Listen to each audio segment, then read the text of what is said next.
Bonjour à toutes et à tous, bienvenue à Chantilly, la ville haute qui nous accueille pour cette 4e édition de Race Cross Paris.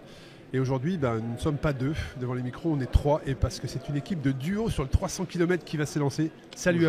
Bonjour. À vous. Bonjour à toi. Ça va. Vous vous sentez comment à quelques heures du départ? On a hâte, en pleine forme. Hâte de partir. Alors vous connaissez un peu ce concept puisque toi tu bascules, Gwen, l'envers du décor. C'est ça. Tu as été bénévole en Belgique. Exactement. Et sur également d'autres événements, à Paris. Et puis vous avez participé respectivement tous les deux au gravel solo. Exactement. Et là, c'est quoi l'objectif? C'est de tester le couple ou Ouais. C'est ça, parce que quand on part en duo, généralement, c'est pas facile des fois.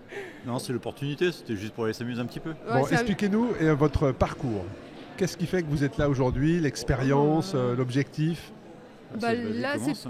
Là, cette année, c'est s'amuser en duo, parce que d'habitude, on est toujours en solo. Sur des distances différentes? Sur des distances différentes ou les mêmes distances aussi. Là, ce sera la première fois vraiment en duo et respecter les règles. La deuxième fois.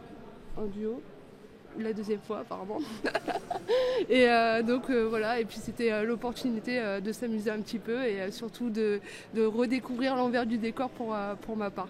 Et pour toi? Moi, oui, c'est s'amuser, profiter d'un bon moment en couple, parce que c'est quand même marrant au final.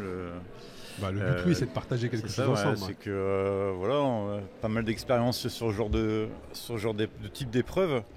Et puis là, c'était l'occasion a fait dans le planning, ça passait, donc on s'est inscrit à 2 tous les deux. Faire une petite sortie nocturne.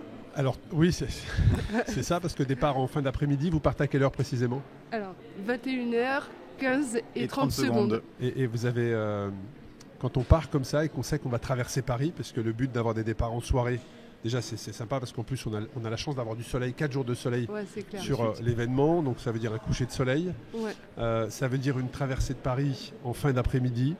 C'est ça. Voire, de nuit, mais ça veut dire l'Opéra Madeleine, Opéra, le Louvre, la Tour Eiffel, le Trocadéro. Ça va être magnifique. Ça va être balade en amoureux. Ouais, voilà c'est romantique.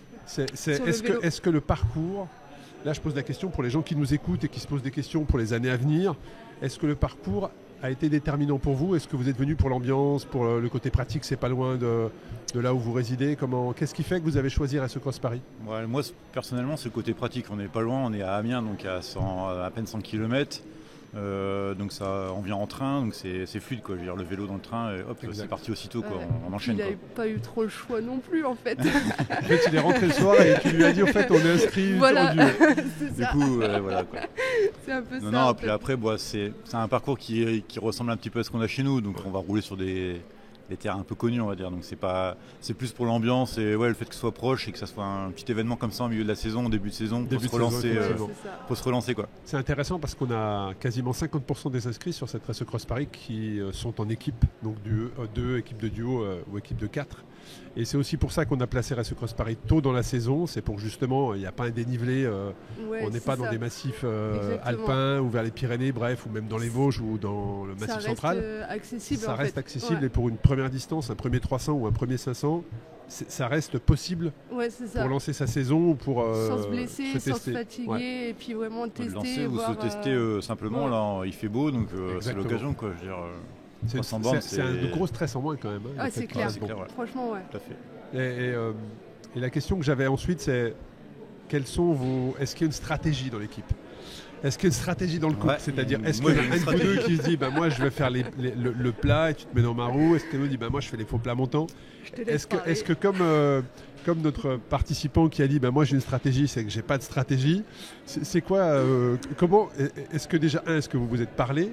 Ou alors là, vous partez en disant on part à l'aventure. Je te laisse parler. Du coup, la stratégie, moi je suis dans sa roue, c'est elle qui roule le plus vite. Donc, ça c'est bon ça. Voilà, j'ai le meilleur éclairage arrière, donc c'est moi qui vais faire la veilleuse derrière. Et je sais qu'elle n'a pas d'autonomie à l'avant, donc il y a un moment, vers 200 bornes, je pense que je vais repasser devant. Mais tranquillement. C'est une bonne stratégie. Voilà. Mais sinon, je pense que 70% du temps, je suis derrière. De toute façon, elle ne sait pas rouler derrière moi. Je sais pas rouler derrière lui. C'est vrai? Je sais pas pourquoi, mais je suis toujours devant ou à côté, mais j'arrive pas du tout à suivre. être derrière sur leur derrière. C'est quoi? C'est parce que quand tu es derrière, en fait, quand tu es derrière, tu es trop loin et tu n'arrives pas à rester à 30 cm. Je suis trop près. Le fille, elle est trop à gauche, au milieu de la route. Elle veut frotter, en fait, c'est ça. Ouais, c'est ça. Et puis c'est genre moi et le vélo contre le vent, tu vois. Je veux prouver que je suis là. Elle aime avoir un épreuve et je l'accompagne. Voilà, c'est ça. C'est genre moi et voilà quoi, tu vois. Et que je suis capable de le faire, que c'est pas parce que je suis nana que je dois prendre la roue et tout. Oh la fierté, oh là là, ça y est. Moi ça me pose aucun problème. Je veux dire, moi je suis bien derrière. Ça... Voilà. Je suis un peu, voilà. Et moi ce que j'aimerais savoir, parce que tu as vu l'envers du décor. Ouais. C'est que tu puisses partager aux gens qui nous écoutent tout ce qui se passe derrière. Parce que moi, je peux comprendre, les gens, ils viennent, ils s'inscrivent, ils participent. À la limite, ça les intéresse ou pas. Voilà, eux, ils participent à un événement. Mais toi, tu as vu, tu sais ce qui se passe derrière les portes du PGO, le fameux PGO. tu sais ce qui se passe derrière, tu vois, les échanges, la nuit, l'attente. Obscur. Exactement. Qu'est-ce que tu peux partager sur ça? Franchement, c'est une famille. Et moi, j'ai connu ça, je crois, en 2000. Il y a 2 ans où tu étais sur les départs? 3 ans. 3 ans. Parce que j'ai fait aussi la Race Belgium en 500 km. Et tu t'étais blessé, je crois. Ouais, c'est ça, parce que j'avais fait la Desertus Vacus un mois avant. Et effectivement, donc j'ai fait la première boucle 300, je crois, et puis après j'avais arrêté. Et comme on aime tous les sports, on avait regardé la finale de la Champions League. Exactement, et puis au lieu de dire vas-y, je repars chez moi et tout, parce que Adrien était sur l'Island Trail à l'époque, donc moi j'étais toute seule à la maison, on va dire, et j'ai dit non, vas-y, je vais rester, je vais aider. Et t'as découvert. Et voilà, c'est là que j'ai découvert, et puis j'ai adopté, quoi. Enfin, c'est vraiment comme une famille, on est entouré, on rigole et tout ça, et puis on accompagne aussi les participants et on partage ce qu'ils ont vécu, et ça c'est juste trop bien parce qu'il y a l'émotion et ça fait vivre, même si on n'est pas sur le vélo, on vit quand même leur aventure et eux ils en ont besoin un petit peu aussi de se livrer, tu vois.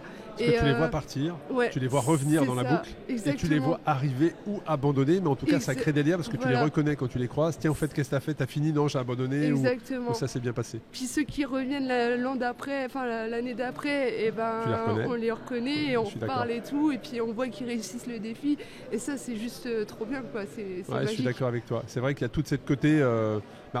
L'espace est petit, puis on n'est pas à une épreuve de masse. Donc on se croise régulièrement, puis il y a un système de suivi live aussi qui est intéressant. C'est ce que j'allais dire, et surtout de la sécurité où on est derrière, nous on suit, et donc dès qu'on voit qu'il y a un gars qui stagne, qui est en arrêt, tout de suite on va l'appeler, on va lui demander ça va et tout, pourquoi tu t'es arrêté, et ça je trouve que c'est super sécurisant, et c'est aussi comme je disais un peu familial, tu vois, et je trouve que c'est important dans un événement comme celui-ci où en fait on va tout vivre sur peu de temps, et donc il faut vraiment qu'on accompagne les gens là-dessus, quoi. Ça c'est ce que tu dis, c'est un condensé d'émotions en quelques heures. Voilà, c'est ça. Et alors sur les bénévoles, j'en profite, mais effectivement on est toujours en recherche effectivement de consolider ou de développer notre équipe, parce que plus on se structure, plus on a besoin de monde sur différents services. Donc n'hésitez pas à aller sur le site Race Cross Series, devenir bénévole, et là vous pouvez postuler. Et on vous recontacte, et ensuite en fonction de vos disponibilités, du lieu où vous vous situez, on vous embarque avec nous dans l'aventure. Et puis il y a de nombreux bénévoles qui généralement l'année suivante sont sur le vélo. Alors reviennent sont sur le vélo parce qu'ils se disent mais moi aussi je veux vivre ça. C'est tu ça, vois. Et donc on les retrouve parfois avec une plaque de cadre et au départ. Mais c'est génial parce que comme ça crée des liens, on les encourage. Exactement. Et ça fait plaisir qu'ils puissent partager ça. Qu'est-ce qu'on peut dire après je vais vous laisser aller vous concentrer parce que je sais que vous avez besoin de concentration. Mais qu'est-ce qu'on peut quel message vous souhaiteriez faire passer aux personnes qui regardent assidûment, parce que j'ai eu écho que même mon textile faisait partie de certains paris. Tiens, t'as plus ton gilet, tiens, t'as mis ton pull. Mais qu'est-ce qu'on pourrait leur dire sur ils sont devant leur écran, ils se disent moi j'hésite, un 300 ça me paraît beaucoup. Qu'est-ce qu'on peut partager? Juste lancez-vous, si nous on est capable de le faire, déjà tout le monde est capable, et vraiment c'est une aventure qui est magique, et on vit vraiment des tas de choses, on passe par plein d'émotions, et il faut le faire, il faut se lancer, c'est vraiment incroyable. Non, l'organisation type Race Cross, il est parfait pour débuter, surtout sur un 300. Il y a quand même pas mal de monde, donc on croise toujours des gens, on est quand même bien suivi, donc c'est vraiment un 300 bornes, voire même un 500 si on veut vraiment se pousser un peu plus loin. C'est vraiment l'organisation qui est vraiment top pour faire ça, pour débuter, pour après faire d'autres choses, c'est un peu différent, mais ou partir même tout seul à l'aventure. Mais là c'est vraiment c'est vraiment cool. Ça fait facilement. Si on est capable de faire 100, 150 bornes dans son coin, Solo, ouais. 300 bornes, le double, ça passe, mais sans problème. Quoi. En fait, il suffit juste de rouler plus doucement et c'est tout. Quoi. Eh ben, on va vous suivre avec quel numéro de dossard 447. 447 sur le suivi live racecrossseries.com. Vous pouvez suivre l'évolution de ce duo. En tout cas, un grand merci et puis à très bientôt. Et bien, à tout de suite pour découvrir un nouveau profil sur cette édition Race Cross Paris. Nous voici avec Justine. Salut Justine. Salut. Comment tu te sens à quelques heures du départ de ce 300 km? Stressée, c'est un petit mot, je pense. Non, ça va. Maintenant que tout le matériel est bon, je pense que ça devrait le faire. Hein. Tout est prêt? Ouais. Est-ce que c'est ton premier 300? Oui, c'est mon premier 300. Quelle est la plus grande distance que tu aies parcourue jusqu'à aujourd'hui? 156 km. 156 km, c'est un beau défi. C'est oui. Quels sont, j'essaie de penser aux personnes qui nous écoutent et qui se disent ok, elle a fait 156 km, elle se lance sur, puis c'est pas 150, c'est 156 km, elle se lance sur un 300. Qu'est-ce qui fait que tu es là aujourd'hui? Pourquoi en fait c'est inscrit sur Race Cross Paris 4e édition sur un 300 km en solo, je le précise? Oui, en fait c'est une très bonne question parce que normalement j'aurais pas dû être toute seule. J'étais partie pour le faire en duo. C'est elle qui m'a c'est elle qui m'a lancé là-dedans, qui m'a envoyé un jour un message, il y a cette course, machin. Moi direct j'ai été très chaud. Je pense qu'au début elle me l'a envoyé pour rire, et sauf qu'en fait direct moi j'ai été très chaud. Et en fait là dans un mois je pars à l'étranger. Et du coup, c'était un objectif, un dernier défi avant de partir et que je reste pas là sans rien faire en attendant. Et à un moment donné, quand ta partenaire t'a dit finalement je ne viens pas, qu'est-ce que tu t'es dit? Elle est-ce qu'à un moment donné, elle te l'a dit ce matin? Elle m'a dit il y a 3 semaines. Est-ce qu'à un moment donné, tu t'es dit laisse tomber, j'y vais pas? Tu t'es dit, non, je ne me suis pas dit ça parce que ça fait depuis janvier que je m'entraîne quand même beaucoup, que j'ai pas mal investi, rien que dans le matériel, etc. On se rend pas compte, mais ça demande beaucoup de temps, de sous, d'énergie. Et du coup, non, la première chose quand elle m'a dit je peux pas, c'est que je me suis vraiment dit oh là là, est-ce que je vais pouvoir passer au format solo et est-ce que je vais pas être bloquée à rester en duo, sachant qu'on a pris 0 assurance puisque il n'y aurait pas dû avoir de problème. Ouais, bien sûr. Et quel est ton parcours alors? Quel est ton parcours? Est-ce que tu es une sportive, je sais pas, athlétisme, natation, cyclisme? J'ai fait une licence de STAPS. Okay. Je viens du monde du cheval, moi à la base, du horseball. Après j'ai fait pas mal d'autres sports, de la boxe, etc. Et là le cyclisme, en fait, ça fait... j'ai acheté mon vélo en octobre 2023. Il est resté pendant un moment, parce qu'en fait après je suis partie à Paris pour le travail, etc. Donc finalement, jusqu'à l'été 2024, je m'en suis pas servi. Et c'est vraiment là, depuis, on va dire, quelques mois que je m'y suis mis vraiment. Et enfin, c'est génial, quoi. On a toujours envie de repousser les limites, voir jusqu'où on peut aller. Et du coup, quand elle m'a dit non, je peux pas faire cette course, finalement, moi, je me suis dit ok, maintenant, le but, ce n'est plus de la finir seulement, mais c'est peut-être d'être satisfaite d'un chrono et potentiel. Et, donc on se challenge. Je me dis quitte à la faire, autant... Tu résides sur quel secteur? Je suis dans le Tarn, moi. Ok. Donc au sud. Et quand on parle de préparation, qu'est-ce que tu as mis en place pour arriver aujourd'hui dans les meilleures conditions? Déjà, je me suis acheté un home trainer. Ouais, donc ça veut dire que tu as fait du Zwift ou une autre plateforme et tu as fait de l'entraînement en intérieur. Tout à fait. Avec un coach, ou tu as suivi peut-être le coaching de la plateforme? Ouais, de la plateforme. Je me suis fait mon propre entraînement après avec les bases que je connais moi aussi de mon parcours perso. Je sais pas, après c'est la première fois, donc c'est un premier entraînement. Je verrai bien si ça a fonctionné ou pas. Après, je faisais pas mal de sorties à l'extérieur. J'essayais de pousser aussi justement sur des plus longues sorties. D'où une fois là où j'ai fait les 156 bornes, et en fait je me suis rendu compte que j'aurais pu faire beaucoup plus, donc c'est plutôt rassurant dans la prépa, avec pas mal de dénivelé aussi. Et là il y a 2 semaines j'ai fait la Corima Drôme-Provençal. J'ai fait le parcours Corima, donc de 150 km. Et bon, là j'aurais pas fait 300 bornes ce jour-là, il y avait énormément de vent, c'était horrible. Mais voilà, j'essaie d'être assez régulière dans mon entraînement, sur le plan nutritif aussi, et penser à dormir aussi. Quelles sont les questions que tu te poses? Alors là, il y a peut-être un petit peu de stress à quelques heures du départ, je peux comprendre, parce qu'il y a du monde, il y a le dossard, le bike check, ce genre de choses. Mais est-ce qu'il y a de l'appréhension au moment de se lancer sur 300, ou tu es plutôt justement confiante de par la préparation et tes entraînements? C'est un mélange des deux? C'est un peu un mélange des deux. Il y a un mois de ça, je t'aurais dit c'est bon, je suis à fond, je suis hyper prête, ça me fait plus peur, je vais les faire trop facile. Là, du coup, déjà, le fait que ça met un peu un coup mental de se dire je devais partir en duo, finalement je pars toute seule. C'est pas la même préparation. Moi, ça fait 3 mois que je m'entraîne en me disant ok, le but c'est de finir les 300 bornes, de prendre du plaisir, etc. Et s'il y a un problème, je te dis, j'ai mon ami avec moi, normalement, c'est pas pareil, t'apprends pas pareil. D'être passé en solo, tu te dis, en fait, là maintenant, s'il m'arrive une galère, c'est moi toute seule. C'est moi toute seule. Donc voilà, regarder des petits tutos avant de partir aussi, ça a été important. Et là, je me dis, j'appréhende, je me dis, je sais pas si mon GPS va bugger à un moment donné, qu'il ne m'amène pas sur la bonne route ou quoi. On sera là pour veiller sur toi. Le poste de gestion opérationnelle sera là pour veiller sur toi. C'est la petite inconnue qui me fait dire, là c'est un point technique que moi je ne maîtrise pas.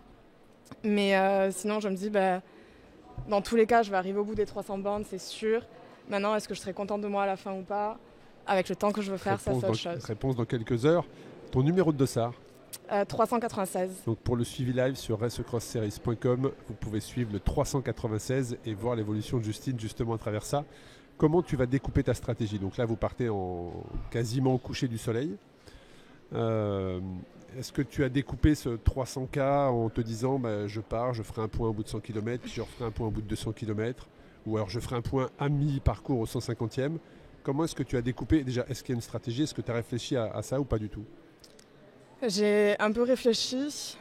Après, je verrai, je préfère pas trop planifier, je préfère vivre au fur et à mesure. Mais je me suis quand même mis, je sais que par exemple les 150 km c'est vers Fleury. Et normalement, il faudrait que j'y sois vers 3h du matin à peu près. Si je veux faire le temps que j'aimerais. Alors c'est quoi le temps que tu aimerais? J'aimerais faire moins de 15 heures sûr. Et après on verra, je dirais pas plus, on verra selon mon résultat. Si tu fais moins de 15 heures, ce sera une très belle performance.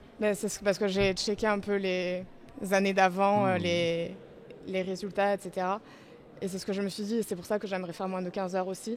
Je pense que j'en suis capable, et au vu du kilomètre-heure que je fais en moyenne sur mes sorties, etc., ça a l'air de correspondre.